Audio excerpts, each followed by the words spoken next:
What has arrived at my door? Large box with a pretty picture.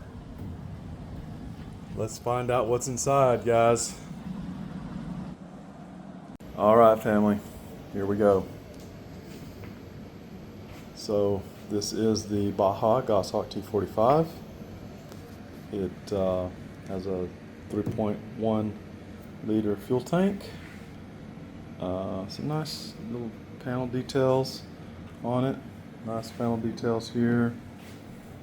Some interesting panel details back here. I'm not exactly sure what to call these, but I actually don't even care. Baja Hobby USA, that is Baja Hobby USA, has been really providing some fun planes for the money. Really good looking jets. Anyway, I've enjoyed them. I have 3 of them now, and I've liked the 2 that I'm flying, and I'm pretty sure I'm gonna like this one. So it's horizontal stab. It's got cool little. It's pre-built like that, so you got your kind of tilt to it. Really heavy-duty aluminum bracket there in the middle, and then that bracket rests on this mount. You got ball bearing mounting brackets here and there, and then I haven't quite figured out where the servo is placed in this setup, but we're going to go on that journey and we're going to find out. So other things of note, it does have this speed brake on the bottom, single speed brake there. It's hinged and it's working. It also has these oh my gosh, I just said it a minute ago, the word. These little fins right here. All right. And now I'm like, I'll have to think of it in a minute. So for all those of you know, you know.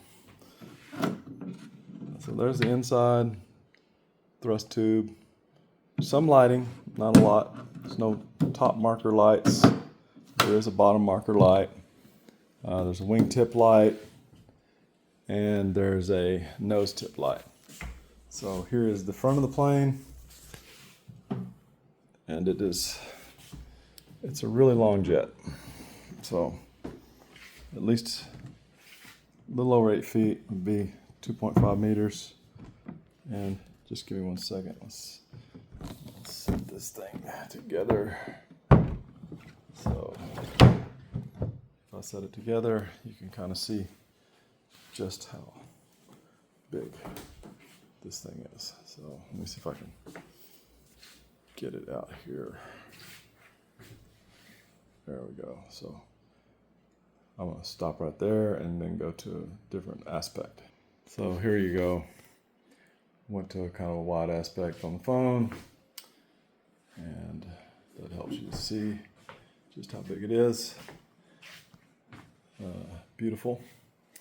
Also, got the cockpit with it, and the cockpit is, it's pretty darn nice. Pretty darn nice. There you go. Some little controls in there. Pilots are going to be happy because they got lots of colored lights to look at. They also should look around and fly the plane, but if they get bored, they have some switches and this little thing in the middle they can play with. I'm talking about the flight yoke, not something else for all you dirty-minded people.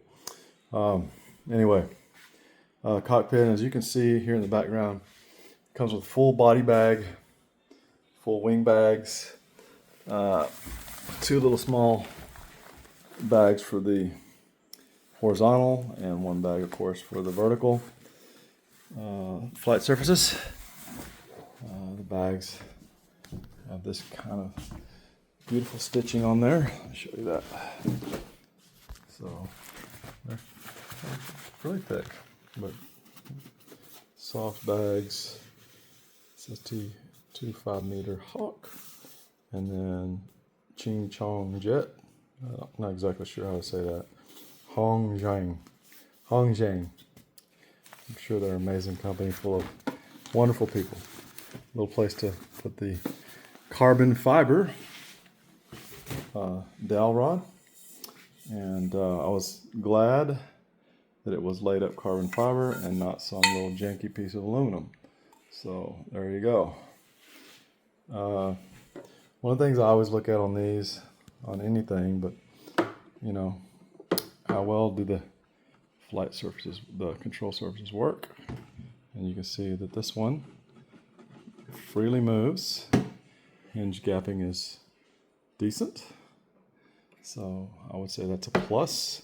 Same here, very easy free movement. Even better hinge gapping on this one. And then of course on the flap you've got drop, so these are all recess hinges, and on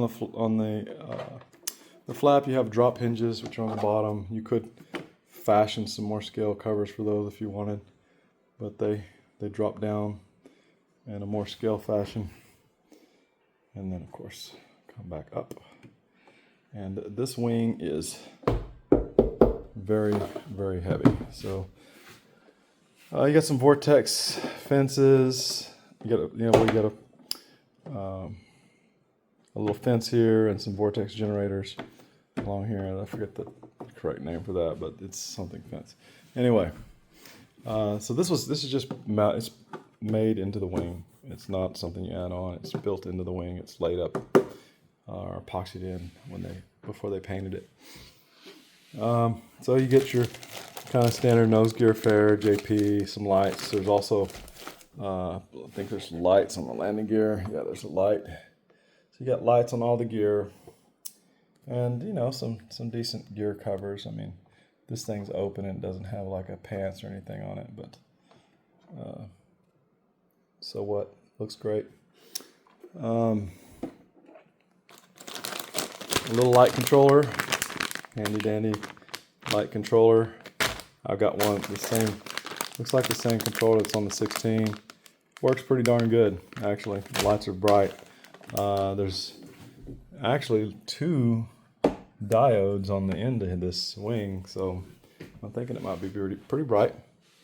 And of course you get this assortment of parts, and of course not one bit of instructions, which makes it even more exciting.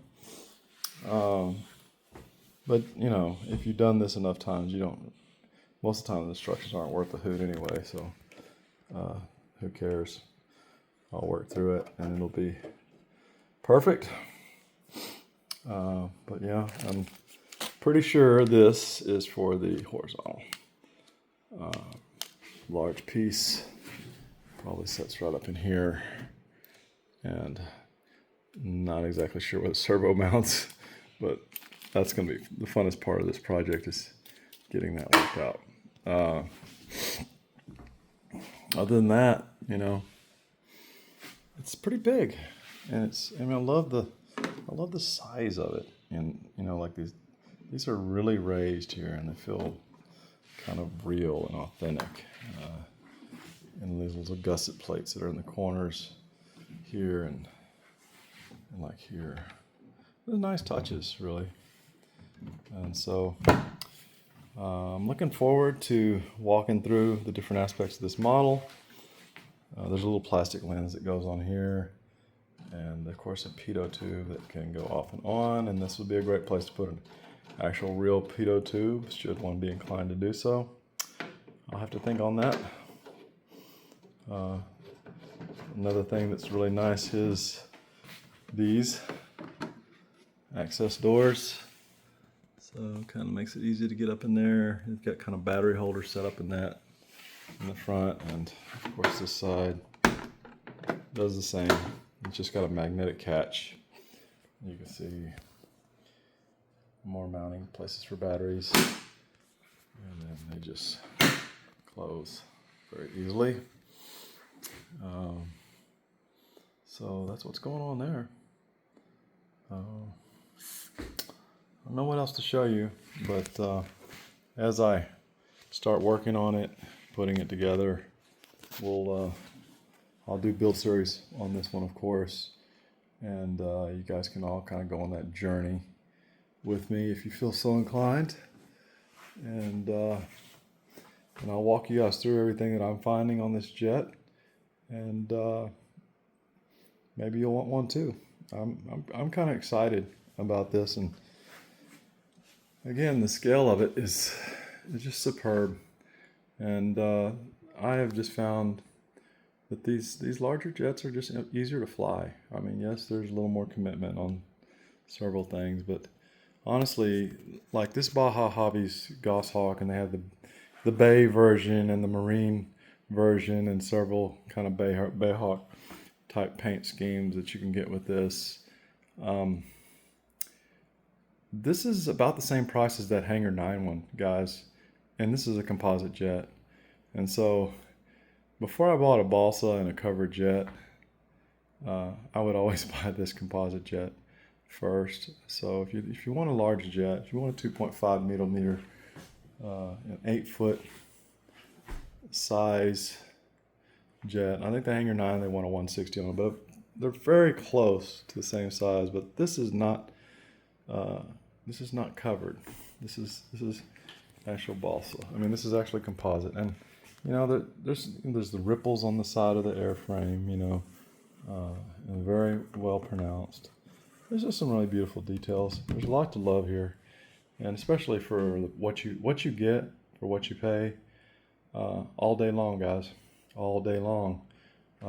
Best value you're gonna find on a jet this size. So we've been really happy with my other two Baja Hobby jets. I mean, none of these manufacturers are perfect. You know, there's always going to be problems. If you're buying a jet and you're working on this level, you know, you already need to know how to fabricate a few things and work through some minor details, because there's always going to be some. You just got to know that walking into it. If you're the guy, you want to buy this jet and you want somebody to hold your hand, then this probably isn't for you.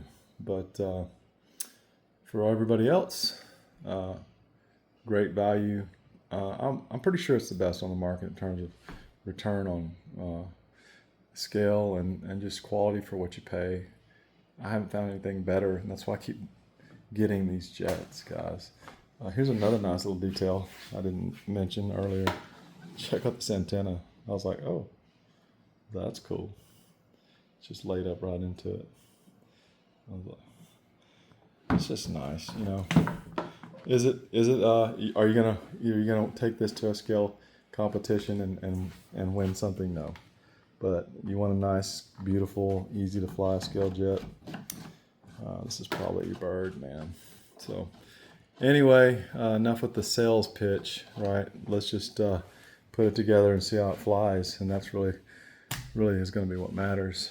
I don't know if you've seen my F-16 flying and some of the build videos and some challenges, you know. Oh, those fins, the word I was missing earlier is the ventral fins. I just now popped into my head, but you're going to have problems, especially if you fly them hard. And most of the things that you may encounter actually can be just with a few thoughtful steps in the build. You won't have them, and I didn't do something that I did on my previous jet when I didn't reinforce that main bracket for the wing on the other one. But right now we're talking about this one.